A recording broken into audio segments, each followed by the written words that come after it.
Dude, Luke, the printer's still busted, man. What the fuck?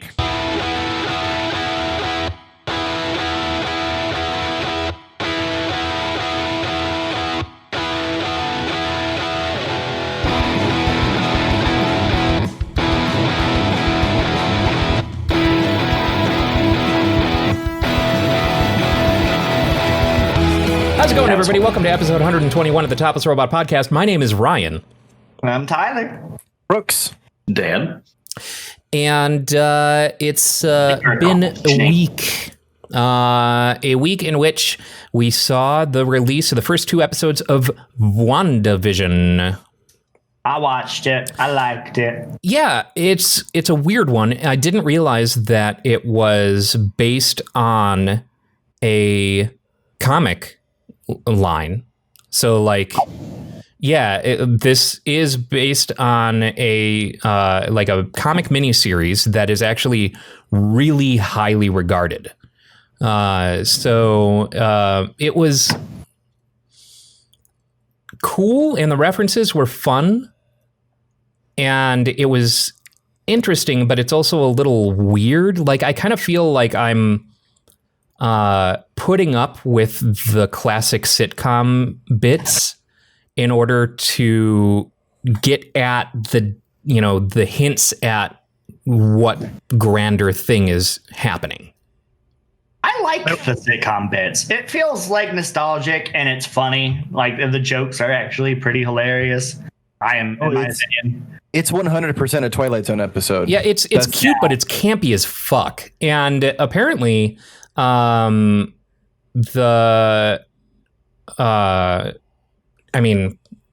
this isn't really a spoiler because it's kind of revealed in the trailers. At the end of episode 2, things start going color. And that's a transition point. So there are going to be several transition points into different eras of classic sitcoms throughout this. Which is going to be kind of interesting. Yeah, it'll be really interesting to see where they go with it. There have been apparently in an interview with Entertainment Weekly or Entertainment Tonight or one of those, entertainment media outlets. The Olsen, what's her name? Elizabeth Olsen. Said that there is actually a Full House reference in the show. Oh my God. And oh my God, if we get because they have the little sitcom openers, if we get right, they've got the animated Bewitched opener, which apparently hints at the introduction of a major villain into the MCU in that animated opener. And what I loved was in the first episode, the Dick Van Dyke reference, where Vision almost trips over the piece of furniture, but because he's Vision, he just phases through it. Unlike Dick Van Dyke in the intro to the Dick Van Dyke Show, always tripped over the thing. Oh yeah. Yeah. So it's cute and it's interesting and it's fun, especially give it a chance. I'm super most invested though in what's in the overarching thing, like what the fuck is going on? How did we get here? That kind of stuff. Yeah, I would say that's probably my only slight critique is that I feel like it hasn't given us enough of that yet. I want more. Yeah. And I'm sure we'll get more. It's just there's only 9 episodes, so we're a quarter of the way through. So it's just, I wonder how things will how they're going to pull things together, and especially if they're only 30-40 minute episodes. Yeah, it'll be really interesting. I still have to finish the first one because we started watching it last night, but I was a little too tired to pay attention as much because once I saw the first weird little thing, the red, the fact that light that was blinking was red. I think I saw something before that. I was like, no. I gotta watch this later when I'm more awake so I can agonize over every detail. Because that's the kind of itch that this show is going to scratch for me, I think. And I wasn't super psyched for it, but I am into it now. In general, the unsettling moments. There are a couple of just like very unsettling moments where every other character actively feels like place setting, and they're on loops when things they don't understand are occurring and things like that. Those are the moments that I'm in this for. That first one, yeah. It's like the format itself, and these characters, Wanda and Vision being juxtaposed upon it feels very like Outer Limitsy. Yeah. And so like as soon as I figured out that this was going to be something like weird, it instantly got creepy. Everything got creepy. I'm very excited to see how creepy it gets. I hope finally someone has the courage to use Shuma Gorath as a bad guy, because that's a brutal fucking Marvel villain thing, and I want it. Give it to me. Give it to me. So another show that saw a new season this week is Disenchanted. I'm surprised that it got another season. So am I, because every season has gone about the same for me when I've watched it. And that's, okay, this is poorly written, uninteresting, the jokes are falling flat, and then there's a bunch of intrigue in the last episode that gets me invested in where it's going, and then they start that pattern all over with the next season. And I've only watched a couple episodes of this latest season, but it kind of feels like it's following that same formula, where it's like, we're back at square one again, things are boring, the writing isn't great, the jokes are not funny, and it has nothing to do with the performers. They've got an A-class group of comedic performers. They've got Eric Andre, they've got Richard Ayoade is in the series, Noel Fielding, all these great comedic actors, and it kind of serves to get people excited because of the couple of Futurama references that they make, and then they decide by the second to last episode or last episode that the story is something that they're going to invest time in, and you watch and go, okay, all of a sudden I care about what happens to these characters, and then the season ends and the next season just starts anew again, where it's just filler garbage, nothing lands, nonsense. Yeah, I didn't even watch season 2. I watched season 1, and it just didn't. I didn't like it. I thought even the story bits were just whatever. Like it wasn't. It's not funny. Like it really. That's my biggest issue with it.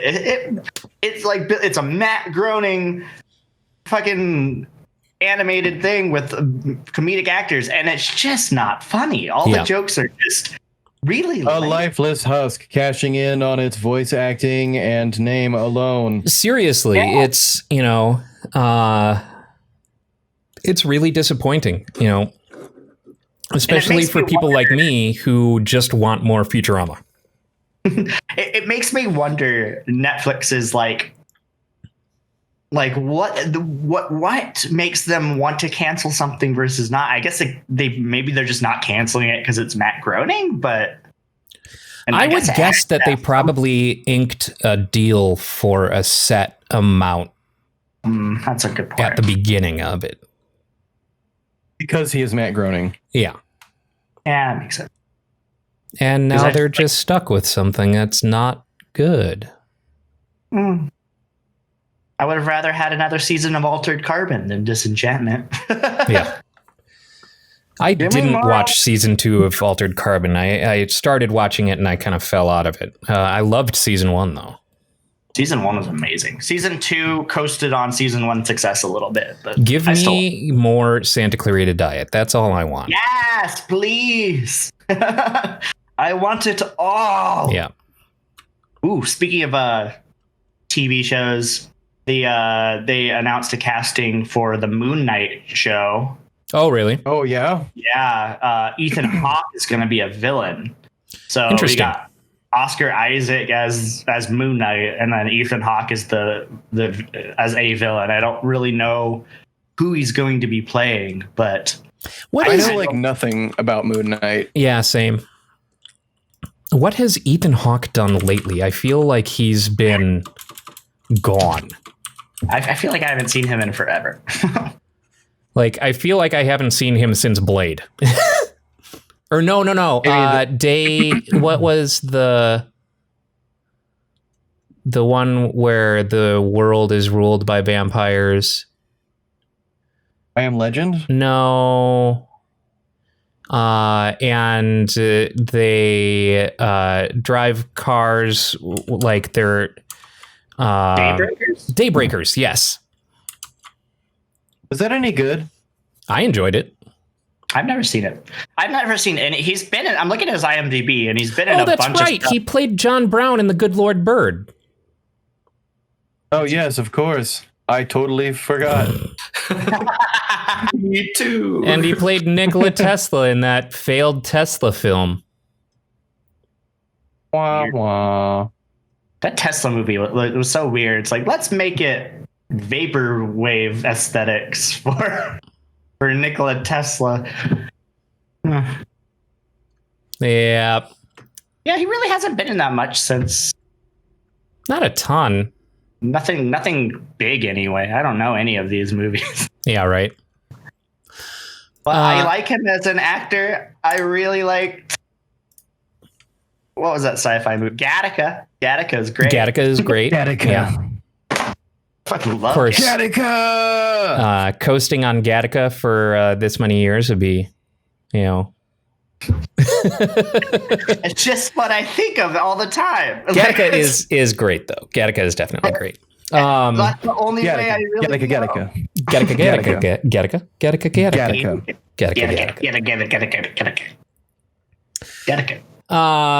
As far as games are concerned, we finally got Scott Pilgrim back. Played it. Yeah, I haven't got it yet, but I have. Well, I'll get to that later. I picked it up on Switch, and it is just as fun as I remember it. It's a great beat 'em up. I mean, when you've got a fun property like Scott Pilgrim and combine one of the best pixel artists on the planet with Paul Robertson and the soundtrack, original soundtrack done by Anna Monoguchi, and have it be a fun beat 'em up that is basically, in a story that references video games nonstop. It's a fun time. Yeah, like the Turtles in Time stage at the end. I have never gotten to the end. What? I suck at that game. Are you kidding me? It's fun, man. But I suck at it. I love it. You're surprised at that, bro. Yeah, I was going to say, people are surprised that I haven't gotten to the end of a game. It's part of Ryan's backstory. He doesn't finish games. Oh man, I had that game on lock back in the day. I had all the DLC, and I found all the secret shit, and it still wasn't enough. I wanted more. Yeah, I didn't have any of the DLC, so the survival horror mode was new to me, and that's was new as well.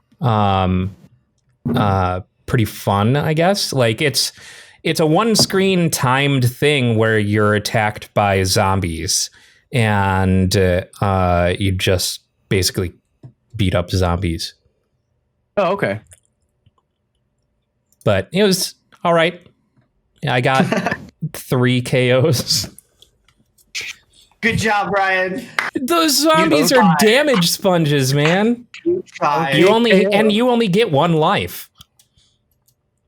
So you have 1 life, and the zombies take forever to die. I'm so proud of you, Ryan. Well, so are the characters you're using the ones you've leveled in story mode, or are they just stock? They're the ones you leveled in story mode. So I've been playing as Kim, and I have Kim at level 6 now. So, yeah, maybe it'll be different after they're more leveled up. Probably. Actually, oh man, they have thrash.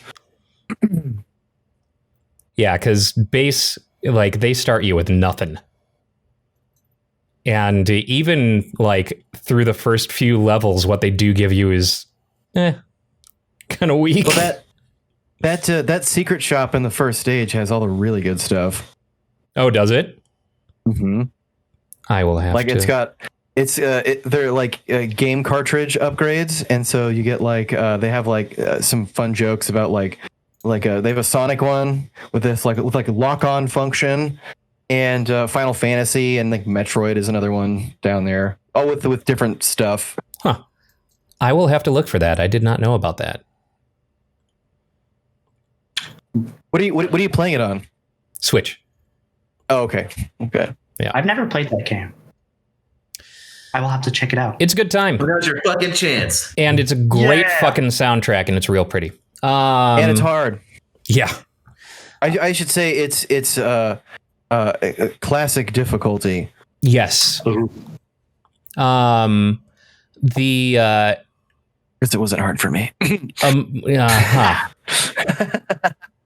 A game coming out, I think in the next week. I think it's on the 25th. Cyber Shadow is finally coming out. Yacht Club Games' new Ninja Gaiden clone. Oh, yeah. Oh, fuck. So that's coming out on the 25th. Or 25th or Cyber 26th. Shadow? Yeah. I forgot about that. That one I am super stoked for. You may have started seeing the icons pop up in your console store of choice and gotten excited. I know I did. I popped into the PlayStation store and saw the icon. I was like, oh shit, I'm buying it. And then I saw that it doesn't come out for another week. You jumped the gun. Yep. But it's available pre-launch at a discount of, I think it's a 25% discount, so you can get it for $15. And it looks like it promises to be a very good time. And if Yacht Club Games history is any indicator, they will fucking knock this one out of the park. Yacht Club Games is a funny name for a studio. I just have this like a vision of the entire dev team being like wearing like mascots. Chads. They're in their bird shoes and their fucking polos. Khaki shorts. Would you like to play some tennis? Oh my god, I have so much coding left to do first. Oh, meet me at the starboard, and we'll laugh at the plebeians on the shore. We'll do an 8-ball and laugh about it. Let's go burn $100 bills outside the homeless shelters. Oh, those poor homeless. They look cold. Let's burn our money. Quiet. Laugh when they pick up the ashes. Tyler, you will be thrilled to know that we're getting some new Phasmophobia content soon. That improves ghost AI to make them more dangerous. Yes. Basically, so if you broke line of sight before, they would just start wandering in random directions because they had a bunch of like set points they wander to when they're attacking, right? Now, if they have line of sight, they will check your last known location. So they will chase you around corners. So if you don't break line of sight multiple times, they're just going to keep following you wherever you go. Also, they can actually hear you now. They weren't actually able to hear you before. So if they're hunting and you say something, they will walk towards the noise. Oh, and God. You know what's the best? They can open doors now while they're hunting. No! Yeah. So if you're hiding in a hallway closet and it walks by, the door will start cracking open a little bit as long as they're near you. Yes. Oh, Tyler. I've intentionally been avoiding looking into any of this stuff about this game because I want to try to get the shit scared out of me sometime. Okay. Will it? Do you think it will scare me as opposed to Tyler? Because I know that I know what Tyler's afraid of. Besides everything, it's a game that scares a lot of people. It's not just like I don't know. How often are you actually scared by any scary things? I'm trying to think of. I got surprised a few times playing. What was the last scary shit that we were playing? That I was playing. Five Nights at Freddy's. That one got me a little bit. Yeah. The other shit. Was it the RE7 stuff? I don't remember. But I don't know. It's been a while since I've been freaked out by a video game, and I'm feeling the need for peed in my pants. I mean, it's a game where you're probably going to be laughing at the same time, but also it has its moments where I have seen people who are generally not scared all of a sudden become very scared. So I think it'll get you at least once. That's for sure. It'll get you a few times. Okay, that's good. Yeah, let me allow me to give you a proper baseline comparison, right? So here's Five Nights at Freddy's VR. No. Here's Phasmophobia. It blinked in and out. Oh, did it blink in and out? Yeah. Well, Do it. Well, that pretty much tells you if it's cranching the goddamn mic. Yeah, right. It is the loudest I've ever heard Tyler scream. Yep. And If his screams are superseding reality, that's how scary he is. I previously had not heard legitimately a blood-curdling scream. I would call that a blood-curdling scream. I'm telling you, man, the time I was locked outside the house because the ghost was attacking him and I was shouting at him through the window, and the sound, Brooks, really, it does muffle if you're out, if you're on the opposite. So if someone's inside and you're outside, it's very, very quiet. Even if you're like right on the wall next to each other, it'll still sound like they're really far away. So he wasn't hearing me. And the scream he lets out when I take a step back and the ghost turns around to kill him, even muffled through the sound barrier of the home, was like this high-pitched screech. I thought he was actually going to die as a person instead, not just in game. It was terrifying. Like, there's a... Could you again? And it's all because you couldn't fucking figure out how to put emotions in it. And you were Oh yeah. He tunnel visioned so hard that the ghost was in the room with him trying to kill me through the wall. And he's just like, I can't fucking figure out how to put this thing on the wall. It was the tunnel vision that got me, because I was just like, I'm good, I'm safe. Nope. Hands crawl across my fucking head. Oh man, it's so good. So good. Always remember that moment. That was fucking terrifying. Yeah, we're gonna have to find a way to get you to join us, Brooks, so we can do a proper 4-person Phasmo team and stream it. That would be fucking fun. How are you guys doing it now? I tell you what, we can talk about that after the show. Yeah. After the show. After the show. After the show. To experience the new prison level. Oh God. I love prisms.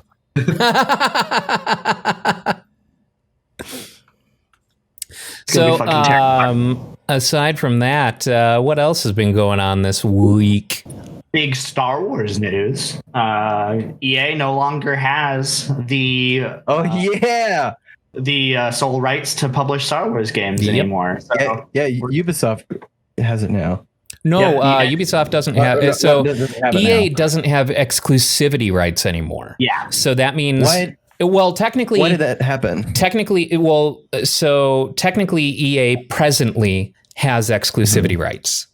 Their exclusivity rights expire in a couple of years, but it's because the agreement is expiring. And so because that agreement is expiring, Ubisoft has announced that they're working on an open world Star Wars game, which will not be released until after that agreement expires. Oh, that's cool. Stoked for it. They also revived Lucasfilm Games. So and we're getting a new Indiana Jones game. That should be interesting. Yeah, Bethesda's making it, so we'll see what happens. Indiana Jones and the Eternal Beta.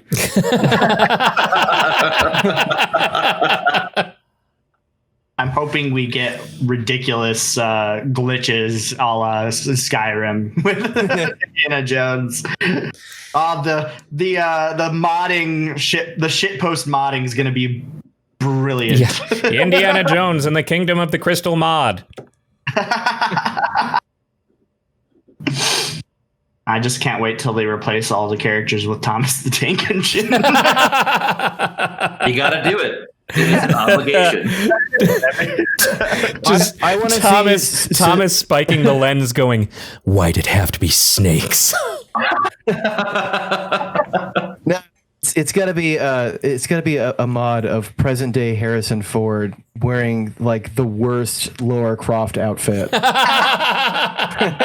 And it just replaces all of his dialogue with just regular Harrison Ford grunting. Just Pointing.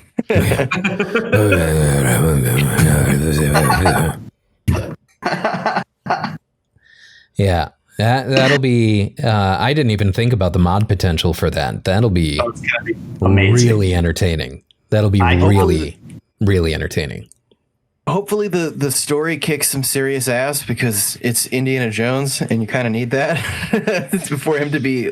He's not exactly the coolest character outside of that. I wonder if everyone will mod the favorite racist caricature known as Short Round into it. When you shoot, it has him saying "Okie dokie, Dr. Jones." No time for love, Dr. Jones. Dr. Jones. No time for mods, Dr. Jones. Oh man. 20-foot short round. They replace they replace the Kale Ma priest with Short Round. No, they replace every single character with Short Round. Every single character you encounter in the entire game is Short Round. It quickly goes from whatever the regular plot was to Indiana Jones' nightmare sequence. Indiana Jones as he murders his child friend over and over again. I mean, Which one's the real short round? honestly, I wouldn't be surprised. I wouldn't be surprised if that's the first mod that comes out to make the game playable, because then it'll be using fewer resources because it's just loading the same texture over and over again. True. It's true. Well, a real champ would figure out how to mod short round into every outfit that is in the game. Oh God. Just a chorus. You like walk into like a group of people and they're all Short Round, and it's just a chorus of echoing "Okie dokie, Dr. Jones." Oh my God. So bad. So bad. I can't wait wonder for it. It's gonna be great. how long we'll have to wait before Shia LaBeouf is modded in. Oh. Oh no. No, it comes Actual with the cannibal game. Shia LaBeouf. It's stock. It's pre-order of content you get. You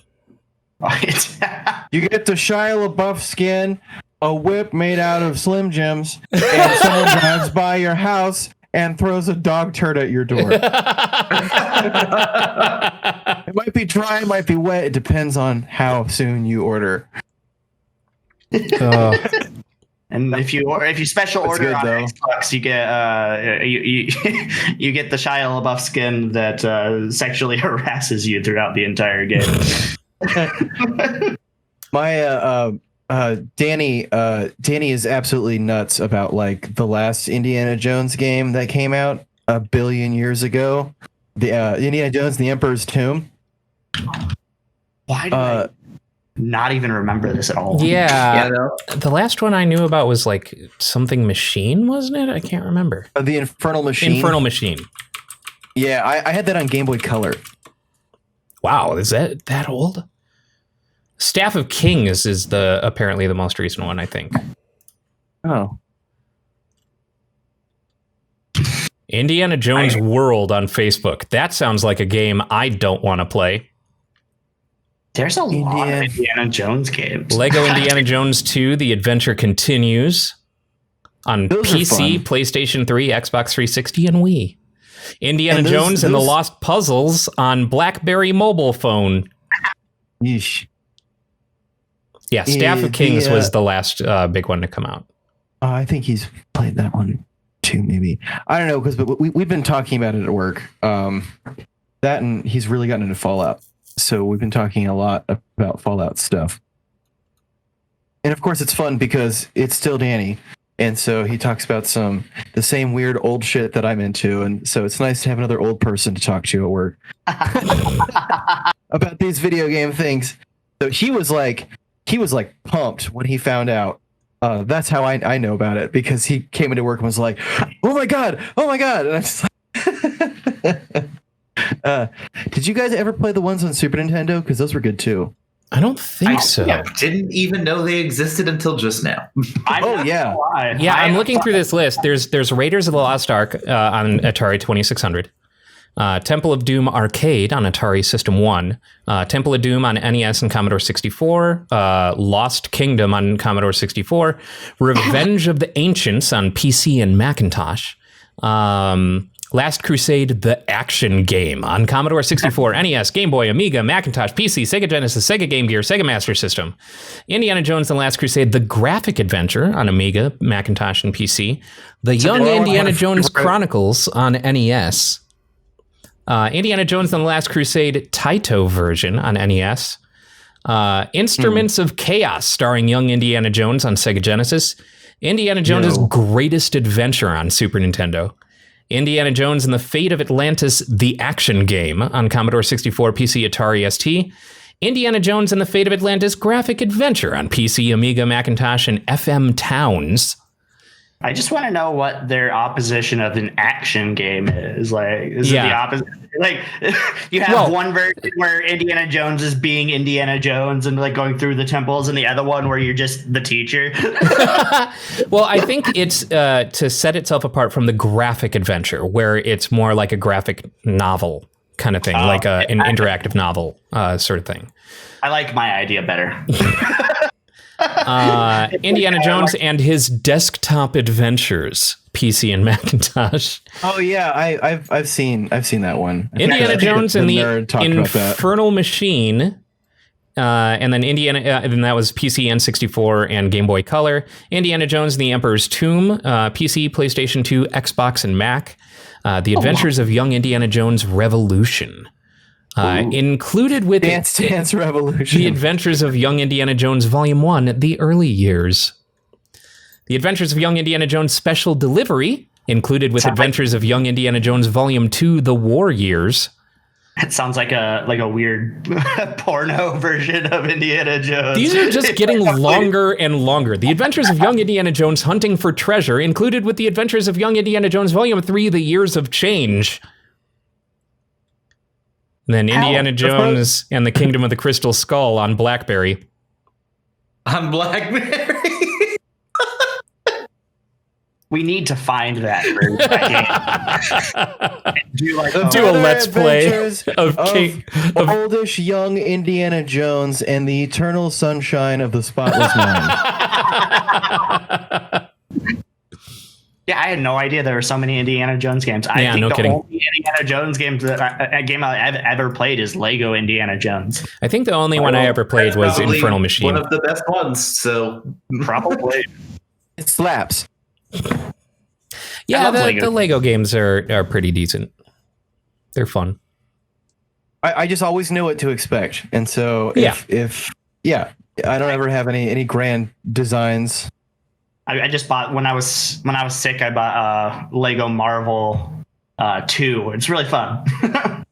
It was like $7 on the Switch, so I was like, I'll play. I haven't played a Lego game in forever. Yeah, why not? They're like low risk games, just fun to fuck around, and they're actually pretty well written. The jokes land. They're pretty funny, and they're fun. Something awesome about.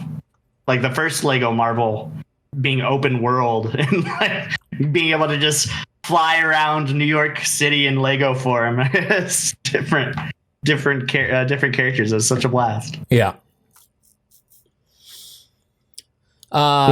Brooks, you'll be happy to know that I have continued playing Chrono Trigger. Oh yeah, where are you at? Where you at? That game at any point? Huh? Have you ever beat that game? No. I have started playing it a couple of times. I missed it when it was current. Because I don't think I had a Super Nintendo when it came out. And so the first time I played it was emulating it on my PC like many years ago, and I just didn't really get into it. Mostly because, and I've talked about this before, I have major issues with the fact that every single character that Akira Toriyama designs is an Akira Toriyama designed character. They all look exactly the fucking same. And so that... I have no idea what you're talking about. Took me out of it. I am a Dragon Quest fan. So I've kind of gotten over that. And yeah, for the most part, you're playing through its sprites, but like the spiky hair on the eyes is still very visible and very clearly Akira Toriyama. But I am racist towards anime characters, Ryan. I just went to get the Dreamstone. So I am now 65 million years in the past. Okay. I need to play this game. Chrono Trigger? Sounded fun. Yes. Yes, Tyler, you do, because the music slaps and you'll totally dig the story. It is my favorite video game story. I'm going to. It is really cool. I loved, and this will kind of be a spoiler for you, Tyler, for when you do play through it. You will be judged for the actions that you take in the fairgrounds. That's all I'm going to tell you. That's not really a spoiler. I mean, that's it kind of is hint. In that. No. It kind of is in that I was playing the game. And like anyone who plays an RPG would, I interact with everything and I pick up everything. And then for them to hold that against me on trial, I think it's brilliant. It was horrible. I was being a good RPG player. Also, Ryan, now that you've played through it a little bit, if you look behind me, you might recognize something. If you don't, then you aren't where I think you are. I do not. Okay, cool. I'm very excited for you. What are you playing it on? DS. Okay, so you have the DS version. Yeah. Which is even more on the Akira Toriyama side because of its animated cutscenes. Oh, those come directly from the PS1 release. Oh, do they? Yeah. I won't pull it out now, but I still have my that 2-pack that was like Chrono Trigger and Final Fantasy IV. Yeah. Which is fun. I've actually started up Final Fantasy V because I didn't know anything about it, and I watched a little thing on it, and I'm gonna try my hand at a Final Fantasy story that I don't know anything about. But apparently I get to fight like a tree, so that's gonna be cool. You gotta find the elemental crystals. All right, Rap, we're good. Tree. Actually, no, Dan. The reason why this one intrigued me was because at the beginning of the game, it starts off, with that mentality, and then the crystals explode. Ooh. And they're just gone. And then you have to restore elemental balance and fight a giant tree wizard named X-Death. Very good name. Yes. X-Death? X-Death. X-Death. Like E-X... Death. D-E-T-H. X-Death, bruv. It's made entirely of former members of the band Megadeth. That's a lot of people. That doesn't sound fair. It includes the non-Christian version of Dave Mustaine as well.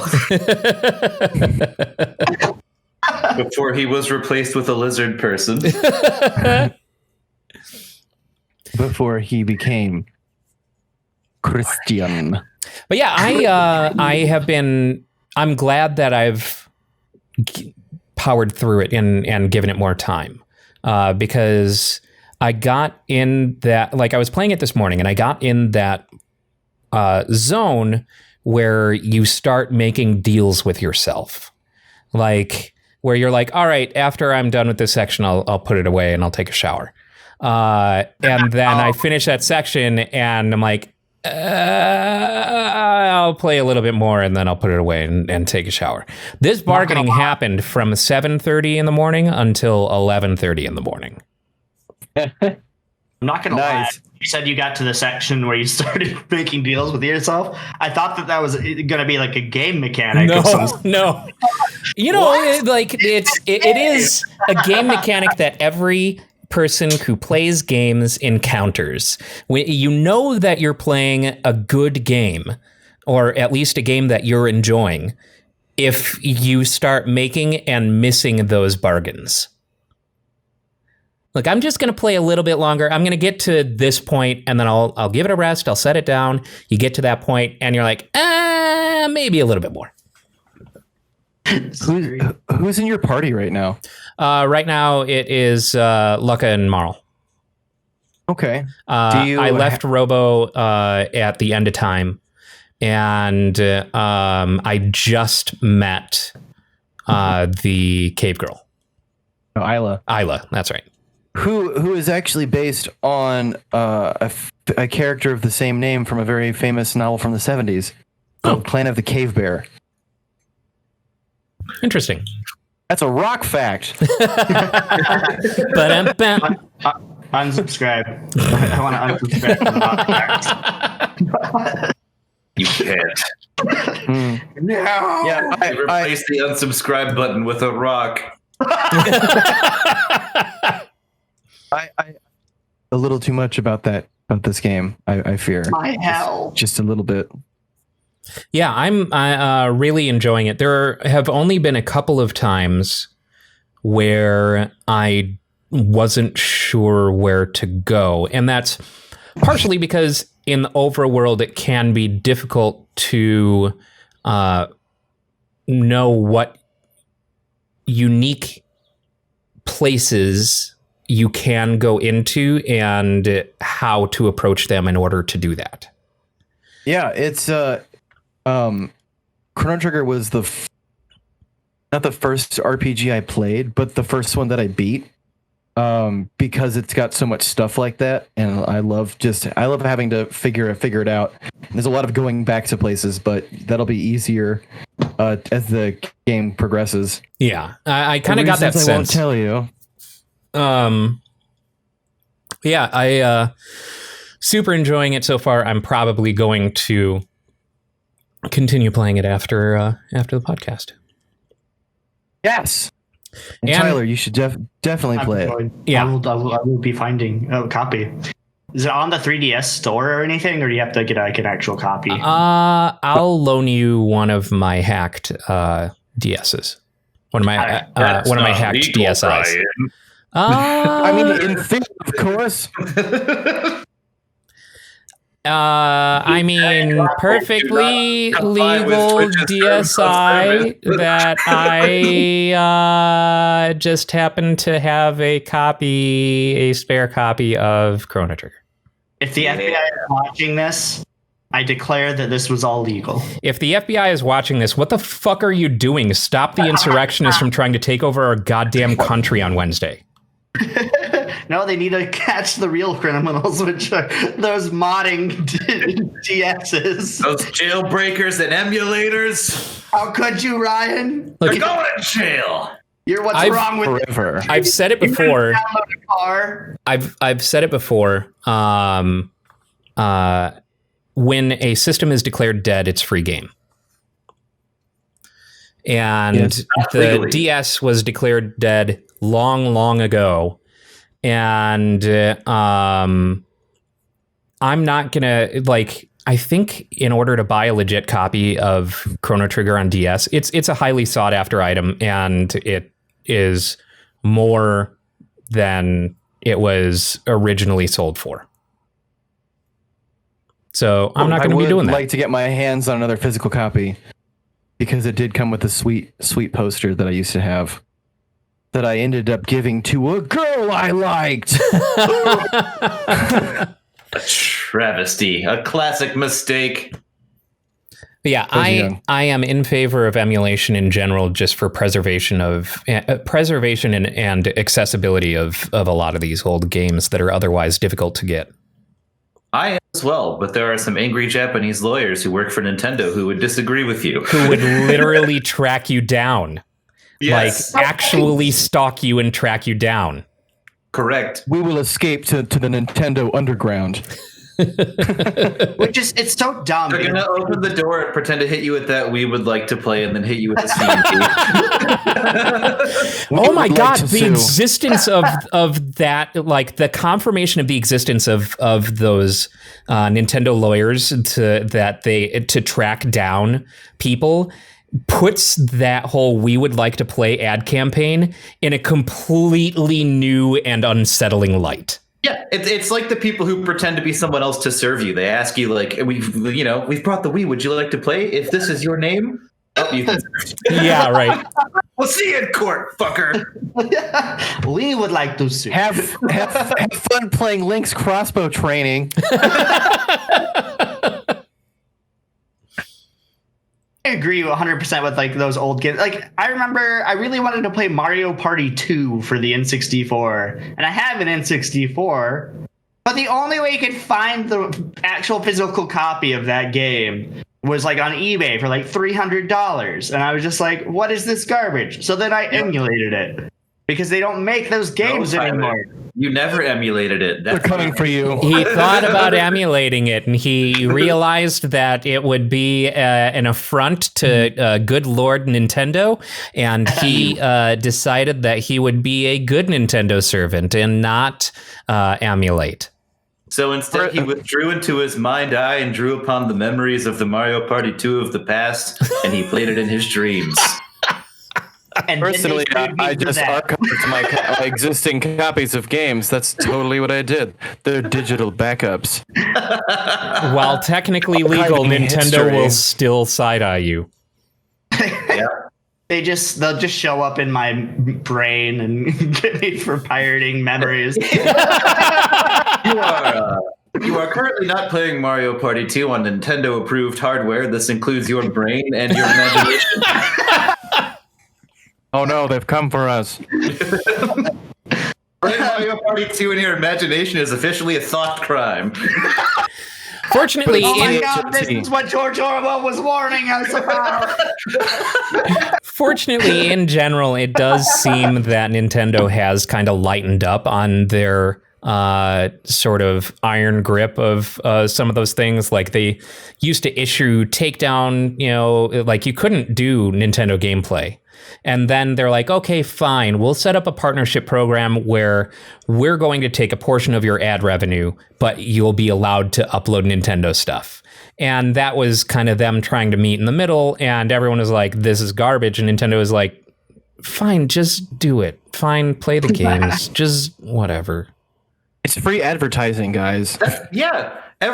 So many other companies figured that out real quick. Like, hey, you work with the community, they like you more, they buy your stuff. Yeah, and I know that, like, genuinely, nothing drives my desire to buy a game like watching other people have fun playing it. Or watching them not have fun playing it. Look what happened with Phasmophobia and Among Us. Yeah. Like, the reason that those are so popular is because streamers started playing them. Like, yes. This idea that watching a game be played is like gonna stop you from buying the game because you've already seen it all is so fucking stupid. Like the whole reason that I bought Part-Time UFO is because I watched Game Grumps play it and it looked like a lot of fun. They were really enjoying it and they were laughing and having fun, and I wanted to do that too. And so I bought Part-Time UFO, and you know what? I was laughing and having fun. It was good. How dare you? How dare you watch that on unapproved Nintendo products? Nintendo. Now I want this to be an actual bit. Nintendo just suing everybody, and we'll, it just keeps we'll going. have to do a skit of like you remembering the good old days of playing X game on N64 or something, and all of a sudden there's a knock at the door, and Nintendo lawyers are like, "You are playing a Nintendo game on unapproved Nintendo hardware. Your brain is not approved Nintendo hardware. This brain gets is a cease and desist for your memories."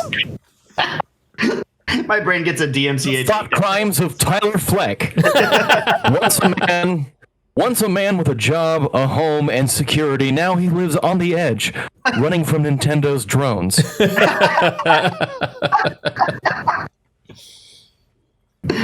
Oh, that's brilliant. Yeah. I can't remember what I was going to say. Go ahead. Speaking of brilliant, I watched perhaps the stupidest movie I've seen since The Room yesterday. Oh boy. Oh, watching home movies again, huh? I watched Nicolas Cage's Nicolas Cage's Jiu-Jitsu? Oh, you did it. Jiu-Jitsu. How was it? Oh, man. Oh my God. I saw the trailer for that yesterday.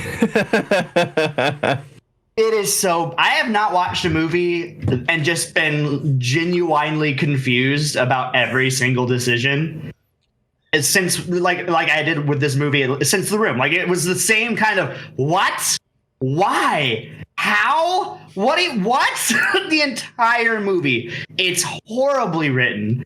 It's like the CGI looks like After Effects. Like somebody had the free version of Adobe After Effects, and like they're shooting fucking bullets, and the bullets are like gigantic and flashy and like horrible looking. It looks like someone like they're like, hey, I've got a 15-year-old nephew who knows how to do CGI. He can do it. I was going to say, when you said it looks like After Effects, I was going to say, like, you know that After Effects is professional software, right?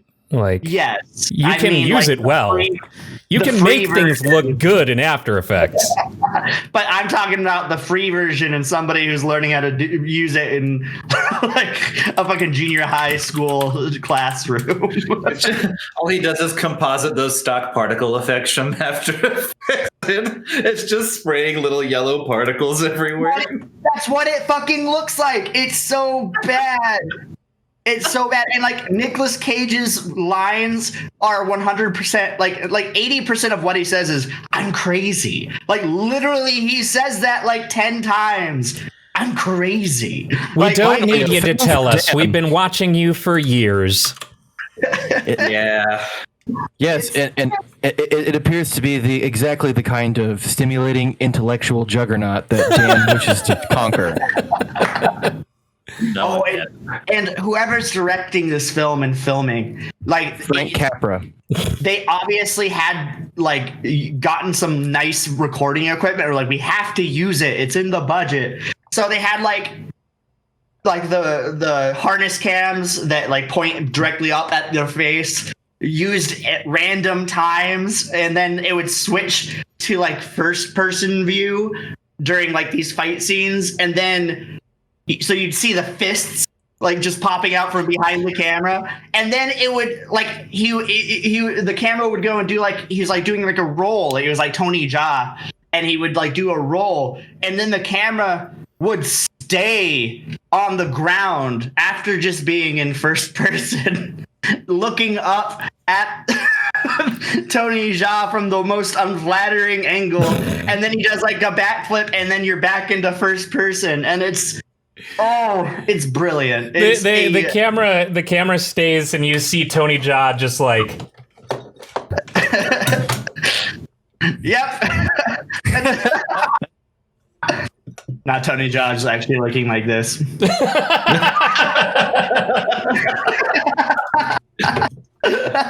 I'm always a fan of experimental cinematography and camera angles, but it sounds like they didn't do a great job. Well, you guys remember that movie that was entirely shot on GoPro about 10 years ago? Yeah. It sounds like they. It sounds like they watched that and were like, "We're going to do that sometimes and not fully." Yep. that's exactly what it looked like. They watched multiple different movies, like, that's a cool idea, and they saw that one, like, yeah, let's do it, and then they do it for 2 seconds, and then they switch back and forth. And then they're like, oh, I'm over it. There's one point they're doing a fight, and they do like the old timey newspaper spinning thing, but it's the camera, and it's just randomly doing this while they're in a fight scene, and it's like, what are you doing? Wow. Oh, everyone needs to see this movie. It is fucking hilarious, and it's so bad. It is so bad. It sounds terrible. Maybe if I'm desperate for entertainment at work sometime. It is it looks bad, but it also how's the pacing in it? Is it boring or is it just bad?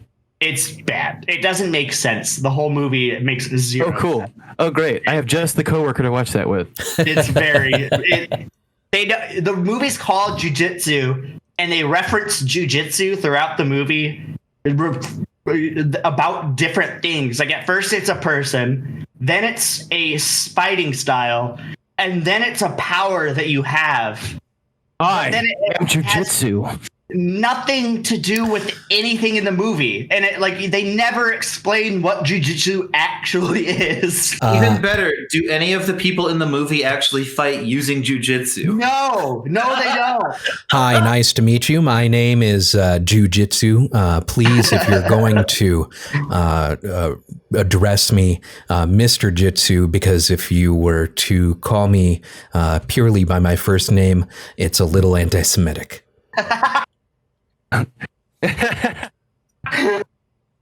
Mr. Jubert Jitsicles is my real name. My legal name. Friends just call me Jiu-Jitsu. Oh, and my favorite part of the movie is, like, the main character loses his memory for some reason. Like, I think he hits his head. So literally every discussion is with people that he doesn't know, and sometimes he did know. And they all start literally every conversation with him starts with, "Oh, you don't know? Oh, you don't know?" And then a little bit of exposition that makes no fucking sense. And it's literally everything. And the entire movie starts with him, like, some person just going, "Oh, you don't know about this?" And then, "Here, let me explain." And then they don't explain it. And it's just beautiful. It's beautiful. The writers blew all of their budget doing cocaine instead of writing the movie. Oh, you don't know? Neither do I. We never actually wrote a plot. They actually brought some guy in and are like, you're you need to make this movie happen. And he's like, no one ever told me what the movie was about. So he's just literally asking, what's this movie about? You know what? Hearing you talk about this terrible movie makes me want to watch instead. Bloodsport. Oh my God. We should all just take our shirts off and just start shouting Kumite at each other in the street. A promising film coming out soon, I saw a trailer for yesterday, is called Psycho Goreman. I have not heard of this.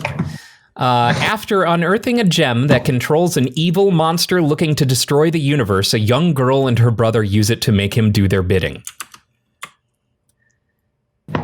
And the trailer looks great.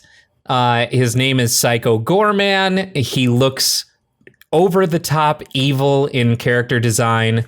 And you see these two children, and he's like talking about how he's going to destroy everything they've ever held dear. And she pulls out this little gem, and she's like, this? And she's like, speak. And he's like, So this little girl has this gem, and he has to do everything she says. That sounds like a comedy of errors. Yeah, and I'm about it. It looks very entertaining. And what's funny is he doesn't do it like he is entirely subservient and things like that. He is regrettably doing these things. He is against his will doing these things. So, like, she'll tell him to do something. That doesn't mean that he has to, do it with a yes master or yes mistress kind of thing. It's like he does the thing and it's like, I will destroy everything that you are. kind of shit. It looks very entertaining. I need to see this.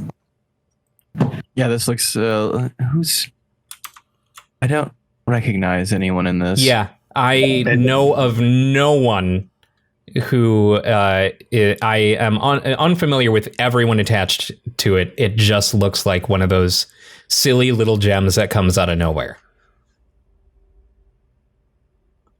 I have no idea who any of these people are, and I don't recognize any of the movies that this guy's in. So yeah, it looks like it's just a random little thing. Looks ridiculous, and it looks like it'll be a good fucking time.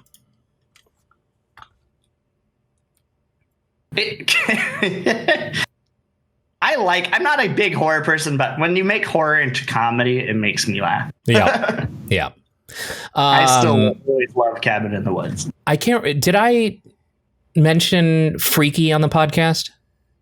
Yes. Okay. Because that's another one of those horror comedies. Last time. That's another one of those horror comedies that Tyler, I think you would enjoy that. It's a good time. Watch Vince Vaughn pretend to be a high school girl for an hour and a half. Oh yes. Okay. Yeah, we did talk about this, and I do want to see this. Yeah, it's very, very entertaining. I'm a huge horror fan, but horror comedy is especially my jam. Like, I love Cabin in the Woods is one of the best movies ever made. I fucking love Cabin in the Woods so much. Not to be confused with Cabin Fever, which is terrible. You mean Eli Roth's Cabin Fever? Yeah, the one that was that not what I said? No, you said Cabin Fever. It's just Eli Roth very heavily attached his name to that movie. Oh, right. Like it's Eli not TM. I'm pretty sure it's like just referred to as Eli Roth's Cabin Fever. Oh, I just refer to it as that movie, that very very out of touch movie. Like shit. I don't even know if I can. I don't think I can even say it on here. But it's a line that because I watched it with somebody. It was like one of the when I was just starting to get into horror movies. And my buddy was like, "All right, this is really terrible, but we're gonna watch this anyways." And just so you know, blah blah blah. And I'm like, "Okay, cool." And then like right off the gate, it's just, "Oh wow, they said that." Okay, moving on. Yeah, keeps coming up. I think there's something like 3 or 4 Cabin Fevers. There's like Cabin Fever Patient Zero or something like that. And oh, really? Yeah. You mean I've been missing out on this my whole life? You have, yes. There are several Cabin Fever films. I think there's Cabin Fever. There's 3 or 4 of them. Yeah, Cabin Fever, Cabin Fever 2, Spring Fever, and Cabin Fever 3, Patient Zero. So Cabin Fever came out in 2002. Cabin Fever 2, Spring Fever came out in 2009. And then Patient Zero came out in 2014. And then there's a 2016 film that's a remake. What? It might stand a chance of being good. I don't know. It was also written by Eli Roth, and it's a remake of his own movie. Yeah, of his own movie. He remade his own movie. Oh my god! Never mind. But it's got a different director. He directed the original one. He did not direct this one. This one was directed by someone named Travis Z. Travis Z. It's actually his nom de plume. It's him. In fact, the movie's stars is written by, produced by Eli Roth. Yeah, and right. He plays all the extras and side characters. Somebody would help me, so I did it myself. For the female characters, he literally just puts on a wig. I didn't realize that this was going to become. Oh God, what's that crazy dude who? Why can't I remember? He's one of the notorious, bad film directors who. Oh, Yui. No, it's not you. He's not that prolific. He's more Birdemic prolific. The guy who like plays all of his characters, and he's always some like God's gift to something or other in his films. And he actually has several hour DVDs about how to make a movie when he has never had a success. Neil Breen, thank you. Neil Breen. God. Coming in the clutch. Oh man, Neil Breen. Whew. He is a very scary type. I mean, honestly, we don't need those Hollywood types. He could be. We've now seen that he has everything it takes to be president of the United States of America. We've now seen Neil Breen. That bar is very low. Very. So, this is a good time to announce my candidacy. Oh God! For the 2024. A vote for Tyler Flick is a vote for lunacy. Who's your VP, Tyler? Is Kalis your VP? Kalis will be my VP, of course. Tyler has chosen to be his own VP. We have come to the end of the episode. What games have you guys been playing? I dusted off Ghost of Tsushima last night. Got sucked into that for too long. It took me less time than I thought it was going to. From relearning all the stuff because I was a little far into the game. So did you pick back up with your previous save, or you didn't start over? Yeah. No, I picked up with the previous save because I spent too much time in there already for me to just wipe it. But I think it's only been like a couple of months. This week I didn't actually play I didn't play any games. What have I been doing this week? Nothing. I've watched movies and TV shows that I hadn't been able to watch when I was sick because my brain just wasn't like working. Sure. So I watched Tenet, which I actually really enjoyed. Yeah, I enjoyed that a lot as well. It started out really slow, but that third act was fucking solid. I really liked it. Yeah, I need to watch it again. I've heard that it definitely needs a couple of watches because there are things that you'll pick up on multiple watches. Subtitles were very helpful too. Yeah.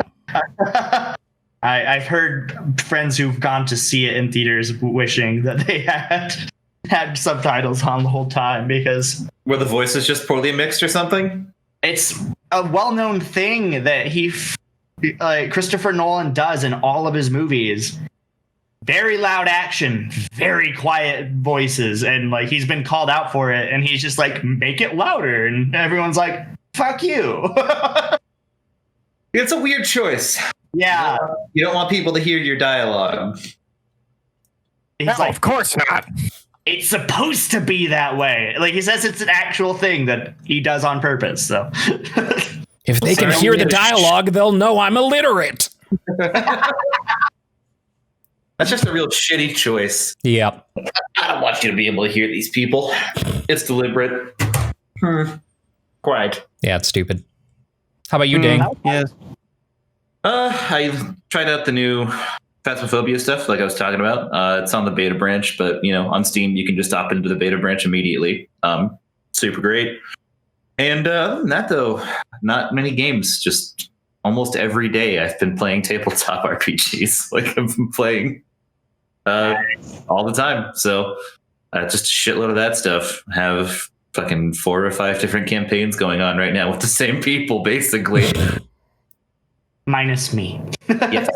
I'm in one of them. And we had a joyous time on And there was much rejoicing. Indeed.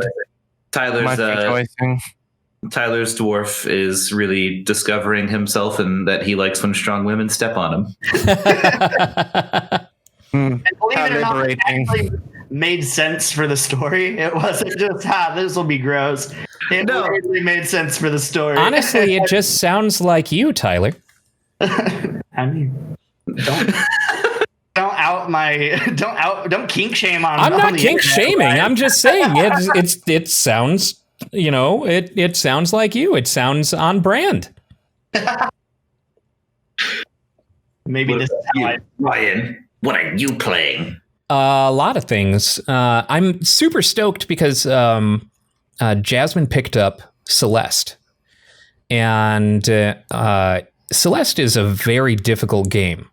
And are you just backseating her the whole time? No. But it made me start playing Celeste on PS5. I started a new save. And I'm like super proud of Jasmine taking on something that's like you would usually think is more like kind of outside of her comfort zone, considering the games that she like zones in on are, she loves every Mario game. She really, really tried to stick with Sunshine and eventually just gave up on Super Mario Sunshine because it was just getting too difficult. And not like challenging difficult, like that game is broken sometimes difficult. That game functions great, but I understand not wanting to play through the whole game. But also, she tends to go for the Stardew Valley and stuff like that, like really sink some hours into those games. So I was surprised when she started really loving Super Meat Boy. And she, it's like she enjoys the challenge, and she especially enjoys it if the deaths aren't really rubbed in your face. If it's like you're immediately right back in, and it's not like you're sitting through 30 seconds to a minute of, haha, you died, before getting to try it again. And Meat Boy is great for it, and Celeste is great for that kind of thing, where super challenging, super punishing, but also super satisfying and really quick to get you right back in the game when you do die. So it's been really cool to, like, she's almost to the end of the game at this point. And that's a super, super challenging game. And it's probably one of my favorite games of all time. And it's just been cool to see her, really like get lost in it.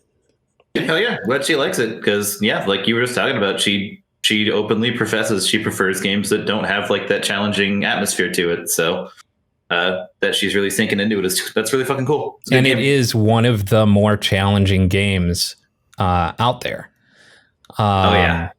And like I'm never gonna 100% that game, but I'll try. And it's probably something that like 10 years from now I'll still be trying. But it's such I love spending time in that game. So I will be happy to, keep going back to that game. So she started playing it, and I figured, while she's playing it on Switch, I'll fire it up on the PlayStation, and, we'll just kind of as a show of support, basically, because she thinks I'm supposed to be good at these games. So, if I'm dying a whole bunch, then that's like, this is just a hard fucking game. Don't feel bad about your deaths. Yeah, you're supposed to die. Any game that allows you to respawn that quickly, you're supposed to die a lot. Oh, yeah. It counts on you dying. Yeah. So, yes. I've been really happy to start playing that game again. Because, God, it's so good. That and Chrono Trigger started back in that after kind of setting it aside for a while. I think that's pretty much. Oh yeah, so I picked up Cyberpunk 2077 on PC for $30. How's that running? It's running great on my computer, but I mostly got it so I could play it on GeForce Now. And because I've got an NVIDIA Shield in my room and in the living room, and so I can just play it there. And it syncs up. I got a good old games key for it for like $30-something. Oh, nice. So score. Also, that game better run well on your computer. You have some very over-the-top hardware. I mean, it's not over the top now. It's only a 2080 Super for graphics, but the preset that it did choose when I first launched the game was RTX Ray Tracing Ultra. Yeah. So, I mean, I'm still running inferior hardware to you by a long shot. My computer's pretty fucking decent. So, it runs very well on my computer, but I don't have a 4K monitor, so it's not like pushing. It's 1440p ray tracing on ultra settings, and it looks good. I did get a 4K monitor recently, 200 hertz. It's beautiful. Ooh, beautiful. Nice. I need to do that. It's about time to replace these damn monitors. These things are old. Yeah, I've got a 1440p 155 hertz. Adjusting to a curved monitor for the first time was very strange to me. And also it's hilarious because with how wide it is, no cutscenes render at the resolution that the monitor is. So like every single time a cutscene pops in, it's just two massive black bars on either side of my monitor. That's fucking hilarious. Yeah. Well, thank you everyone for watching and or listening. We'll see you next week. Bye-bye. The best part is I usually only use my new 4K monitor to play dumb games like Phasmophobia.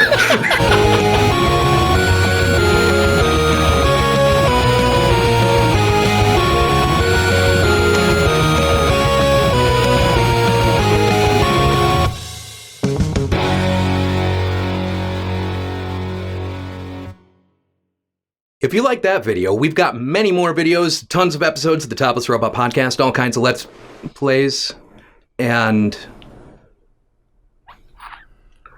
please subscribe.